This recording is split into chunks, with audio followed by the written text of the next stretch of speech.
반복되는 아이의 사고, 그리고 사무실 안에서 발견된 새의 흔적과 불길한 잔해. 단순한 우연일까요? 아침 여러분, 다크한 나이트메어 출발합니다. 좁은 보험 지점 사무실 안에서 서연은 늘 눈에 띄는 사람이었어요. 곧게 뻗은 단발머리, 매일 반듯하게 다린 정장, 그리고 누구든 대화 몇 마디면 마음을 열어버리게 만드는 힘이 있었죠. 그녀가 사무실로 들어서면 공기가 바뀌는 듯했고, 후배들은 선망의 눈빛으로, 동료들은 은근한 긴장으로 바라보곤 했어요. 지점 내 실적 1위, 영업의 별이라는 수식어가 따라붙었고, 언젠가 팀장을 넘어 매니저가 될 거라 누구나 믿고 있었죠. 하지만 그 화려한 중심에는 보이지 않는 균열이 서서히 생기고 있었어요. 그 균열의 시작은 오랜 경력자 도현이었어요. 그는 업계에서 흔히 장밥이라 불리는 커미션을 교묘히 돌려받는 방식에 손을 대고 있었죠. 업계의 오래된 관행이라 주장했지만 서연의 눈에는 선을 넘은 부정행위였어요. 이건 절대 용납할 수 없어요. 회의 자리에서 서연이 던진 말은 마치 칼처럼 날카로웠고 순간 사무실 안공기는 얼어붙었어요. 20년 차 노련한 설계사와 떠오르는 신성의 충돌은 피할 수 없는 폭발을 예고하고 있었죠. 지점장 태수는 양쪽을 모두 잃을 수 없는 난처한 위치에 있었어요. 한쪽은 수십 년을 지켜온 연장자, 다른 한쪽은 지점의 실적을 책임지는 서연. 하지만 현실은 냉정했죠. 회사의 미래를 위해 지점장은 결국 서연의 손을 들어줄 수밖에 없었어요. 도현은 굴욕감을 아는 채 팀을 떠나야 했고 사무실 안엔 서늘한 침묵만 남았죠. 겉으로는 일이 정리된 듯 보였지만 그날 이후 지점 안에는 알 수 없는 긴장감과 불길한 기운이 배어들기 시작했어요.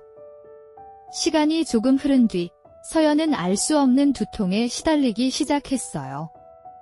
마치 쇠망치가 정수리를 내리찍는 것 같아 그녀는 손으로 머리를 움켜쥔 채 힘겹게 웃어 보였지만 얼굴은 창백하게 질려 있었죠. 집에서도 이상한 일이 이어졌어요. 어린아이의 팔이 이유 없이 빠져 병원을 자주 드나드는 일이 반복된 거예요. 일주일에 2번이나 탈구가 되다니 말이 됩니까? 가족조차 고개를 저었죠. 단순한 우연이라 하기엔 너무 잦은 불행이 겹치고 있었어요. 결정적인 날은 한여름 오후였어요. 사무실에서 고객 자료를 정리하던 순간 맞은편 책상과 옆자리 컴퓨터 전원이 동시에 꺼졌죠. 처음엔 정전인 줄 알았지만 천장 불빛은 멀쩡했어요. 교체된 멀티탭을 들어 올리자 기묘한 역한 냄새가 퍼졌어요. 기사가 뚜껑을 뜯어내던 순간 모두의 시선이 얼어붙었죠. 안에는 잘린 돼지코 뚜껑과 함께 피범벅이 된 참새 사체, 그리고 여성의 머리카락이 돌돌 말려 있었어요. 그 광경을 본 서연의 눈동자는 흔들렸고 머리를 부여잡은 채 주저앉았어요. 모두가 마음속으로 도현의 그림자를 떠올렸지만 CCTV가 없는 공간에서 진실은 끝내 드러나지 않았죠. 그날 이후 서연의 삶은 급격히 무너져 내리기 시작했어요. 언제나 웃음으로 동료들을 이끌던 그녀는 점점 침묵이 늘었고 작은 소리에도 깜짝 놀라며 어깨를 움츠렸죠. 늘 정돈되어 있던 책상 위엔 서류가 쌓여만 갔고 모니터 불빛을 바라보던 눈은 점점 초점을 잃어갔어요. 동료들은 수군거리며 그녀의 변화를 지켜봤지만 누구도 대놓고 묻지 못했어요. 공기 속의 감도는 불길한 긴장감이 모두의 입술을 막아버린 듯했죠. 서연이 겪는 두통은 단순한 통증이 아니었어요. 그녀는 자꾸 귀 속에서 날카로운 새소리를 들었다고 했죠. 마치 참새가 날개짓하며 비명을 지르는 듯한 정수리를 파고드는 소리였어요. 때마침 지점장 태수의 휴대전화 벨소리가 새소리였기에 그 소리가 울릴 때마다 서연은 머리를 움켜쥐며 절규했어요. 결국 어느 날 그녀는 사무실 한복판에서 비명을 지르며 핸드폰을 바닥에 내던졌고 그 자리에 모든 이들이 얼어붙었죠. 아이의 상황도 심각했어요. 서연의 어린 딸은 주말마다 놀이터에서 놀다 팔이 빠지는 일이 반복됐죠. 정형외과 의사는 고개를 갸웃거리며 이 정도면 습관성 탈구인데 너무 빈번하네요 라며 말끝을 흐렸어요. 어린아이는 울음에 지쳐 숨이 가빠왔고 서연은 점점 영업활동을 이어갈 힘조차 잃어갔어요. 그녀의 표정은 늘 피곤에 절어 있었고 가끔은 창백한 얼굴 위에 진한 화장을 덧입혀 억지로 활력을 숨겼죠. 지점의 분위기는 서늘하게 변했어요. 서연이 나타나면 동료들은 애써 웃으며 말을 걸었지만 속으론 알 수 없는 두려움을 느꼈어요. 혹시 도현이 속삭임은 사무실 구석을 떠돌았지만 증거 없는 의심은 그저 흩날리는 먼지처럼 사라졌죠. 지점장 태수도 그 무게를 감당하지 못하고 애써 모른 척했어요. 하지만 그 누구도 부정할 수 없는 건 서연의 몰락이 시작되었다는 사실이었죠. 실적은 급락했어요. 언제나 상위권을 지키던 그녀의 이름은 순위표에서 점점 내려갔고 마침내 최저 실적에 도달했어요. 최소한의 유지 기준조차 맞추지 못하자 회사는 압박을 가했죠. 이번 달도 기준 미달이면 계약을 유지하기 힘듭니다. 관리자의 목소리는 냉정했고 서연의 눈빛은 공허하게 흔들렸어요. 영업의 별이던 그녀가 이렇게 추락할 줄은 아무도 예상하지 못한 일이었어요. 그녀는 초심으로 돌아가려 했어요. 수년간 쌓아온 고객 명단을 펼쳐놓고 하나하나 이름을 짚으며 손편지를 썼죠. 그동안 감사했습니다. 새로운 상품으로 다시 찾아뵙겠습니다. 떨리는 손으로 글씨를 이어갔지만 마음 한구석엔 설명할 수 없는 공포가 따리를 틀고 있었어요. 종이 위에 잉크가 번질 때마다 마치 새가 창문을 두드리는 듯한 환청이 서연의 귀를 때렸죠. 여름의 열기는 사무실을 짓누르고 있었어요. 땀에 젖은 서류는 달라붙었고 낡은 선풍기는 쉼없이 바람을 내뿜었지만 서연의 뒷목의 감도는 서늘한 기운은 사라지지 않았어요.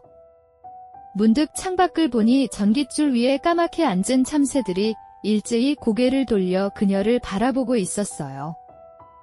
그 순간 심장이 철렁 내려앉았고 손에서 펜이 떨어지며 바닥에 굴러갔죠. 그날 오후 사무실 컴퓨터 세대가 동시에 꺼지는 사건이 또 벌어졌어요. 전등은 멀쩡했지만 오직 그녀가 앉아있는 구역만 칠흑처럼 어두워졌죠. 기사에게 교체된 멀티탭은 정체불명의 냄새를 풍기며 불길하게 타들어가고 있었어요. 그리고 그 속에서 드러난 참새의 사체와 머리카락 덩어리, 피가 굳은 자국은 모두의 목구멍을 막아버렸죠. 사무실 안은 숨조차 쉴 수 없는 침묵에 잠겼어요. 서연은 그 자리에서 무너져 내렸어요. 바닥에 주저앉아 머리를 움켜쥐고 그만해. 제발 중얼거렸죠. 아무도 다가가지 못했어요. 그녀를 위로할 말도 붙잡을 손길도 없었어요. 모두가 마음속으로는 같은 이름을 떠올렸지만 아무도 입 밖에 내지 못했죠. 도현이라는 두 글자는 불길한 그림자처럼 사무실 천장을 맴돌 뿐이었어요. 그날 밤 서연은 집으로 돌아와 아이를 꼭 끌어안았어요. 창문 밖에선 여전히 참새들이 날개를 퍼덕이며 울어댔죠. 잠시 눈을 감는 순간에도 쇠망치 같은 두통이 몰려왔고 땅땅 울리는 소리가 귓속을 파고들었어요. 그녀는 끝없이 무너져 내리는 심연 속에서 누군가 보이지 않는 손이 자신과 아이를 올가매고 있다는 사실을 직감했어요. 그리고 그 손끝에 서늘한 원한이 서려 있다는 것도요. 서연은 점점 일상적인 생활마저 무너져 갔어요. 밤이면 머리 위로 쿵쿵 울리는 소리가 들렸고 잠결에 문득 깨어 창밖을 보면 전깃줄에 검은 형체들이 줄지어 앉아 있었죠. 그 눈빛은 마치 살아있는 것이 아니라 원한을 품은 무언가가 인간의 모습을 흉내내는 듯했어요. 그녀는 불을 켜고 성경책을 옆에 두었지만 새벽마다 벽지를 긁는 듯한 날카로운 소리가 귓속을 찔렀어요. 결국 새벽녘이면 두 눈이 충혈된 채 아이를 끌어안고 떨고 있었죠. 가까스로 지점에 나가도 그곳은 더 이상 안전한 공간이 아니었어요. 동료들의 시선은 차갑게 변했고 누구도 그녀 곁에 오래 머무르려 하지 않았어요. 책상 위에 올려둔 상품 안내서조차 손님들이 들춰보지 않았고 계약을 약속했던 고객들마저 하나둘 전화를 끊어버렸죠. 죄송합니다. 당분간 사정이 어려워서요.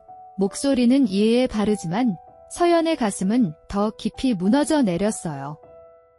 세상이 보이지 않는 힘에 휘둘리듯 그녀를 밀어내고 있었어요. 어느 날 그녀와 친했던 동료 하나가 조심스레 입을 열었어요. 서연아, 그냥 철학관이라도 가보는 게 어때? 너 혼자 감당하기엔 너무 무거워 보여. 서연은 망설였지만 머리를 찍어내리는 듯한 통증이 또다시 몰려오자 결국 동의했죠. 두 사람은 먼 도시까지 차를 몰고 가 무당을 찾아갔어요. 좁은 신당 안에서 향냄새가 자욱했고 무당은 서연을 보는 순간 얼굴을 굳혔어요. 내 뒤에 새가 있다. 나는 못 건드린다. 그 말은 차라리 저주처럼 들렸죠. 무당은 잠시 침묵하다가 고개를 저었어요. 부적도, 기도도 통하지 않겠다. 내가 지금 있는 자리를 옮기지 않으면 더 큰 화가 닥친다에 서연은 망연자실했어요. 아이도 있는데 갑자기 회사를 옮길 수는 없었죠. 무당은 더 이상 말을 잇지 않았고 서연은 무거운 발걸음을 끌며 신당을 나왔어요. 그녀의 귀에는 여전히 새가 지저귀는 듯한 환청이 따라붙었고 자동차 창문에 비친 자신의 얼굴은 낯선 사람처럼 일그러져 있었어요. 사무실로 돌아온 그녀는 다시 고객 명단을 펼쳤어요. 마지막이라는 각오로 손편지를 쓰며 마음을 붙잡으려 했지만 종이 위로 떨어지는 땀방울은 지워지지 않는 얼룩처럼 번져갔어요. 아이 사진을 책상 앞에 붙여두고 버티려 했지만 그 순간마저 새소리가 귓가를 파고들었죠. 그녀는 두 눈을 질끈 감고 속삭였어요. 제발. 이제 그만. 그러나 속삭임은 공허한 벽에 부딪혀 사라지고 새들의 울음만 더 크게 번져갔어요. 불길함은 점점 현실로 드러났어요. 그녀의 오래된 고객 몇 명이 동시에 계약 해지를 요청했죠.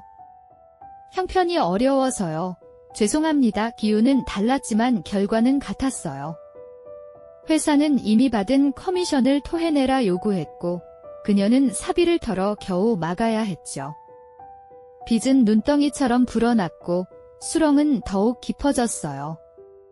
한때 지점의 별이던 그녀는 이제 추락하는 별똥별처럼 어둠 속으로 가라앉고 있었어요. 이상한 일은 계속 이어졌어요. 점심시간 사무실이 비었을 때 서연이 앉은 자리에만 알 수 없는 흙먼지가 쌓여 있었어요.